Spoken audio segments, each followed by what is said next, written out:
It's day 12 on the daily roundup and the penultimate day of racing. And first up, the riders are vying for this, the Bruce Anstey Trophy, awarded to the winner of the second Superstock race. We've also got the second race of the sidecars, as well as that second Super Twin race. We have got a day packed full of action, and we're just getting warmed up.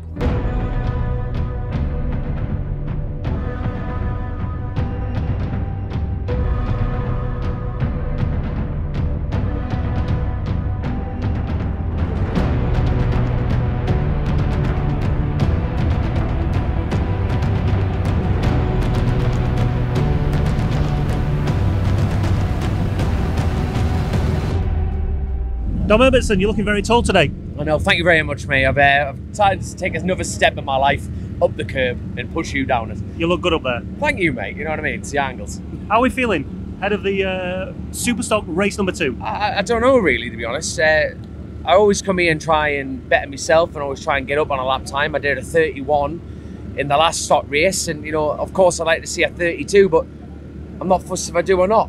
You know, I've come here for another year and I've bettered myself, so it's like I've kind of ticked all those boxes, which is outstanding. But I've got a little bit of bone to pick with Mr. Ian Hutchinson, and I've got to go try and catch him again, because every time I catch him, he seems to pass us back, and I'm going, you swine, absolute swine, that's it. But no, at the end of the day, Hutchie, you know, he's gone through a hell of a lot. You know, he's the miracle man. He truly is that. But unfortunately for me, he's only getting better and better and better. So I've got to up my game as well as try and slow him down a bit. Mate, anything beyond this point now then is a bonus. Yeah, 100%. You know, obviously we've got the Super Twin. You know, I was going to go for the outlap, but then it's not even risky. It's like you push totally different. And I think risk and reward and all that, and you're thinking, I don't know, but don't get me wrong, I'm standing up here now going, I wish I went for that lap, you know, because everyone else is up the pace. But no, it's a long 3 laps. I know I think this is going to be the first 3 lapper we've actually had, you know, since they brought the rule in. So, you know, they've not shortened it, but anything can happen out there. But first lap, dash, fill it up and go again. Nice one, mate. Best of luck. Cheers, son. Thank you very much. Thank you. Dave O. Johnson, how we doing, mate? Feeling good. Standard stuff going on inside here and between these ears, but feeling good. Like, yeah, it's no different than normal, but I'm excited. So the last thing you want to be doing right now is talking to me or any of the press. You just want to sit in your You can't be down mind. Talking to you. It's fine. Do I? No, not really, but yeah, a little bit. Thanks, mate. Made me feel better. Yeah, no, you do. You do a good job. So, no, but I'm ready to go. Just got to focus on getting my first sector nailed, because I got someone quite fast behind me. I don't want him to catch me too early, but yeah, because the first sort of sector, it's the real high-speed straight line stuff, where at the moment the Kawasaki Stocker is not sort of the fastest bike out there, but it gains on, or not sort of gains on Dean and that, but its positives and its best bits are through the high-speed change of direction, where you really got to really ride the bike hard. That's where it is really good, but just lacks a bit of mumbo jumbo. We need some more mumbo jumbo. Right, go and focus on that. I'll leave you to it. Cheers, mate. Thank you. Cheers. Cheers, David. Thank you. I'd love to speak to him, but we can speak to him another time. But Josh, how are we feeling ahead of this second Superstock race? Yeah, I'm feeling okay. We just had an inspection lap. Track looks pretty good. There is a couple of damp patches, but you know we've ridden on the track in similar conditions most of the week. So no, all is good on that front. We tried something. I rode out on the Superbike. Tried a more compliant setting in the shock, but it just felt like it was sat low and made the bike lazy to steer. So we're just going to leave the Superstock as it was from the race before. So you went out on the Superbike and you potentially would have changed that shock in this if that had worked? Yeah, because my Superbike is not much different to a Superstock bike anyway, so a lot of the information can relate. So yeah, because I tried it on the Superbike, it's still relative to what we're doing with this, and because it felt too soft and too low and lazy in change direction, then it would be the same if we converted those settings to here. So we must be somewhere on the threshold. Any softer and it sits too deep. So we need to try and make it compliant yet hold position. Mega. Right, Josh, I'm going to leave you to it. Best of luck, mate. Cool, mate. Cheers, mate. Catch you later. Thank you.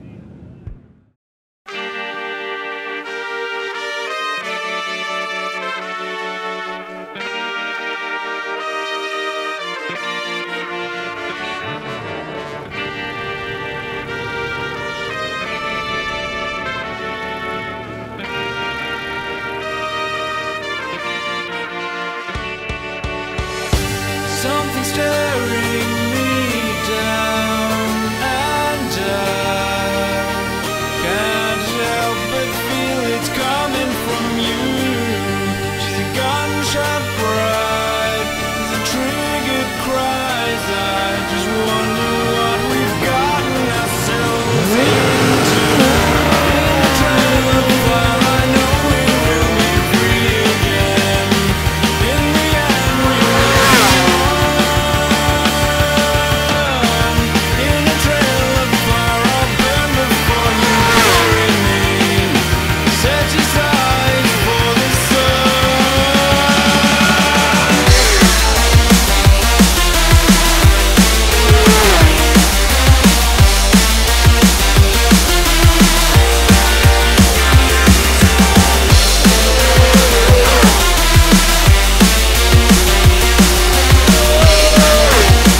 go, so I don't have to do it twice. Michael Dunlop, 33-time CT winner, Super Twin, another Super Twin race, almost unbeatable on that thing. Yeah, it's been good. The bike's been good this week, and obviously today we learned from our mistake from earlier running on, and just kept my head down and kept battering on. So yeah, felt good in that, and it's nice when you're feeling that sort of momentum on a bike that I know. So everyone else has been hard work. 600's been hard work. The big bikes have been hard work just because it's all new to me. So at least the Twin was something that I'm sort of familiar with. We've still got one more race to go, obviously, but so far, happy with the way the TT's gone this year? Yeah, it's had its highs and its lows, that's for sure. Obviously, you know, getting the tyre issue in the first Superbike race was quite frustrating. I felt that we had civil enough pace. We needed more pace, obviously, by the end of the week, but 600 was obviously great. Twin's been fantastic. Stocker obviously has been an issue that we've sort of played around with all week, and it sort of tells a wee bit, obviously, too, because obviously Davey's faster than Stocker, and I think he's had a few issues as well, so it's just a pity. But listen, that's what happens when you come with new bikes. You have to try and get around that. But look, we're ready to rock and roll, and let's see what tomorrow brings. Michael, we'll leave you to it. Cheers Michael. Thank you, mate. Do you know what I love? I love the fact that they point to me and say, go and see that man. There was actually a little bit of regret in his eyes there at the same time, thinking, what's he going to say? How is he going to say it? And yours. I know. God, can we swap places again? Because last time, God, swap places. I'm a little taller here, you know, it's a bit of better? power. Not really, you're just still a tall, handsome fella. It's a power move, that, isn't it? It was, and it didn't work. Mate, the top and bottom of it is you were on the podium and I wasn't. What a cracking race. Oh, no, it was good. It was a lonely race, you know, with 13 there. And I must give a shout out to Barry Faber because he just kept going and going and going. I'm thinking, my toe's not that long, son. Can you get yourself back in? And no, once got in front and Barry tucked in behind. And I saw Maid Barsby, who I've known for years. We've gotten plenty of trouble, locked up a few times. And I swear on my life, he wrote P3 on the back of a tab packet. Lambert and Butler, honestly, I'm not even joking. I don't even think it was 20 the tight get. You know what I mean? I think it was a 10 pack.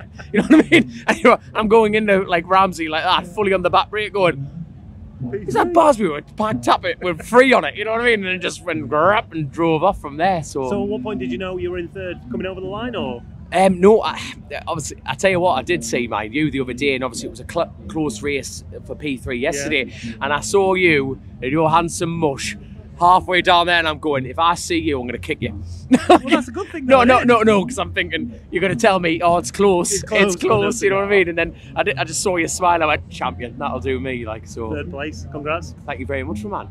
Cheers, as always, mate. Oh, you liar. Right, sweet liar. Do some more media now. No, I don't know where we're going. What's next? I don't care. You don't care? I don't care. Well, I care. I mean, I care about you, but no, you don't. Go on. You'd say that to all the people, don't you? Wait till when I get out of shot, what's he going to say? What an absolute tool Dominic Herbertson is. Yeah. What are you bleaching for? Because every time I've seen you and we've done an interview, you've tried to... Tried to what? Give me that. Stand there. Oh, you got my... That was a good one. Yeah, well done, finally. Well got there in the end there. Are you just holding both of them? Yeah, I'm doing podcast. All right, yeah, you do both. Podcast and YouTube. David Todd, second place. Mate, it was visually... I could see visually how disappointed you were in the first race this morning. Yeah. You turn it around. Yeah, mate. I was fired up after that Superstock race. I was mad. Rode pretty stupid on the second lap as well because I was so mad that the bike didn't start. So I started to ride stupid, clipped the wall through Glen Helen, and the old arm's a little bit sore, to be honest. But fortunately, I got my trainer here, Sam Yassin, and he sorted me out, got me in the ice bath, forced me to sit in there for like 10 minutes after that first race. I was absolutely freezing my nuts off. So yeah, done a bit of work on that and made sure I was good. And honestly, by the time I got out on the bike, your adrenaline gets flowing, and I felt good. So yeah, I was fired up this morning. That should have been a race I was at least in the battle for the win for. So yeah, I was mad, but I got John McGuinness in my ear all the time, and there's no one better to have in your corner, I don't believe. And he just keeps putting it into me that don't worry about it, you need the big ones. And I got the first big one, and I won the second big one tomorrow. So that's what I'm looking forward to. Can't wait to the senior. It's the one everyone wants. Feeling so good on there. on that bike. Just got to make sure it starts in the pit stop. But ideally, yeah. Providing it does that, we'll be good tomorrow. I'm really looking forward to it. But just before we go, touching on the Malenko by Paget's pattern, like new for them, new for you. The fairing, if nothing else, looked amazing because it was more like a Moto 2 style. It is, fairing. yeah. Yeah, they've done so much work on that thing. When me and Clive had the discussion initially about doing a 600, and then he said he thought about a twin. I said I don't want to come back unless I'm on a bike that's competitive to win the race. And he got straight onto pattern and said I want to buy a bike the same as Michael Dunlop's. I need to be the same. And they swore on their life that they were selling us the same bike, and they've pulled his pants down a little bit, I believe, because that ain't nothing like his machine. We were trying to do what we could in that first race. I wasn't riding it very good in the first race, to be quite honest, but so far down the speed trap, and Clive spent a whole load of money on a really trick Boscaskura Moto 2 fairing, which can't be bad. No. It can't be bad. I believe he's had it tested as well, and it should be better. And it's just, I mean, I've just got to give it up to Clive and the whole Malenko by Paget's team. They've done a fantastic job with that bike. He's pretty fired up about it. I've never seen Clive so fired up, and he's like, if I give him a chance next year, it will come back with a much stronger bike. Nice. Well, we look forward to it. I can't wait. Boss. I'm looking forward to it. I'm not going to, because I won't do that. I don't want to injure you. I don't want to injure you if it. After the senior, you're going to get it right. Yeah.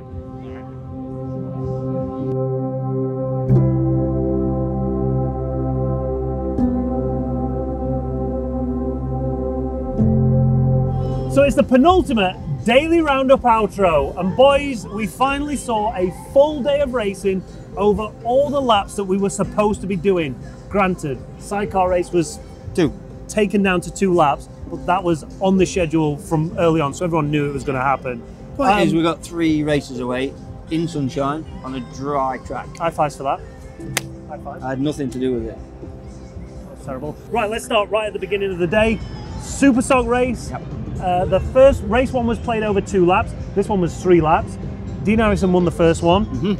Emphatic win. And Dean Harrison. Well, it was like, can Dean do it for 3 laps? Is it possible on the under? Will it be too fatiguing? What was going to happen? Davey should come back stronger. Michael's hungry for it. Dino schooled him. Dominated, didn't he? Schooled him. He didn't just win, he dominated. He pulled out about a 20-second lead at one point, didn't he? And he just kind of like hovered at about 20 seconds. He was obviously looking at his pit boards and maintained that lead and took another stonking win. So that's 4 wins now. I think that's pretty much the story of the day. Everybody that was in the lead managed their gap. So Dean did it in Superstock. Sidecars, Ryan and Callum. What were we saying earlier about? Was it you I was talking to, or somebody else, about the fact that we're talking about a set of riders and passenger in Callum and Ryan who are managing a race but still doing 120 mile an hour race laps. That was quite impressive on the second lap. I mean, first flying lap, first standing start lap, about 119 something, almost 120. And as we've talked about, flow state, being in the right frame of mind, everything working right, it can just come. They found another little working envelope, just a step above what we've seen before, and to just knock out a 120 like that, because they can, quite calm, it shows how mature they are, how together they are, and what a good package they've got together. So hats off to the lads. I think it would have been different, again, ifs and buts, right? But had you been there and you carried on, you know, they would have had to fight for it. Exactly, they would have had to fight for it. But the fact that Ben has Paddy as a new passenger, they were never going to be able to get to the point where they needed to push the Crows. So the Crows, you know, had a comfortable gap. Ben did an amazing job. Paddy did an amazing job. 2 podiums for Paddy. Yep. You know, really stepped his game up. They've worked at it all week, from where they were in qualifying to where they are at the end of this race week. Big step up. I spoke to Ben and he was well happy with it. And then Boothie, Super Twin race. What a race that was as well, wasn't it? So the Manx favourites, Miggy Evans, we was hoping for another podium, weren't we? And it looked like he was going to have one on the first lap.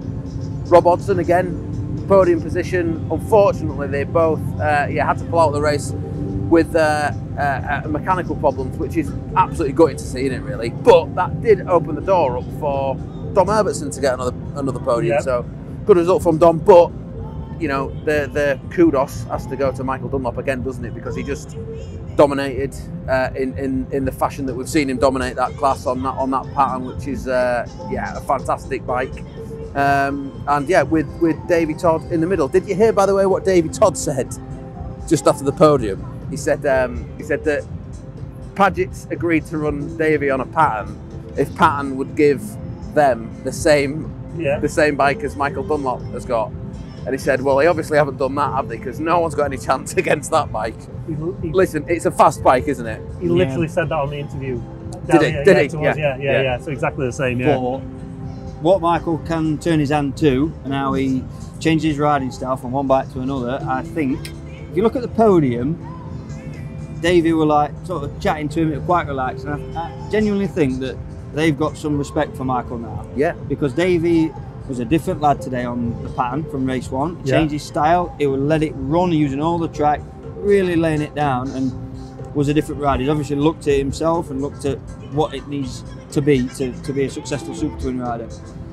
And then he still pulls that out the bag, you know what I mean? You've got to give the guy kudos. We can't say, oh, he's got a super special bike. Yeah, it's a beautiful machine, perfectly well prepared, but he decided to go and do a lap record today, and he didn't need to. Yeah. You know what I mean? He could have brought it home. And we said the other day, didn't we, that it's not Michael's fault for having a bike that's faster than everyone else's. It's everyone else is, that they need to bring a faster bike, don't they? It's not, it's up to them to bring a faster bike. And not just that, when Paul Jordan got passed by him, he jumped on the back of him, and he did it. Yeah. Fair play to Paul. He stuck his neck out, and he knew, right, it's my chance to learn, find something. But he did. Yeah. So what I mean is, that Aprilia stuck with that pattern. Yeah. Didn't it? And nearly dragged him to a podium position within 3 seconds off by the end of the race. Mega turning point for the race. It was great to watch, great to see. What I mean is, Paul learned that it's doable, but Michael is bang from the word go. Yeah. And he puts everything into that race on that little bike. So the other lads are learning and catching up. That's it. I think a lot of people think that you get off the big bike and you jump onto a super sport bike and you ride it similar to that. It's just a little bit slower, and then it's similar, but it's completely different. Different animal, yeah. And then when you get onto the Super Twin again, it's the old 250 style. It's higher corner speed and really running a lot fast through the corners. Yeah, commitment. I think that is the top and bottom of it. And a lot of people will think that the smaller bikes are easier to ride than the big fast super bikes, and in a way they are, but not if you want to be super competitive, because you've got to be so much more committed. On a big bike, you've got all the power. You can use that extra grunt to drag you out the corners. If you're maybe in the wrong gear or you may be a little bit wide, you're not going to lose that much time. Do that on a Super Twin, you've lost the lap. It's all gone. Yeah. Same as a sidecar, you've got to be bang on, inch perfect, flowing, nice lines, not scrubbing too much speed, carrying that speed along them straights. Let's close that book. We've closed it because tomorrow is the final day of the TT. Who knows what the weather's going to be like? We don't care. We're not even going to mention it. All I want from you guys, after everything we've seen over the past week, 2 weeks of qualifying and race, who is going to take home the big one, the blue ribbon event, the senior TT? Thomas. Michael Dunlop. Boothie. From the heart, Dean Harrison. Do you want an explanation? No. That's it. We'll get it tomorrow. I think I'm just going to throw the cat amongst the pigeons. I'll just say David Todd, seen as all three of us have the three favourites. Who's going to come out on top? Should you have a quid on it? Let's have a quid on it. Well, see you tomorrow. Pound.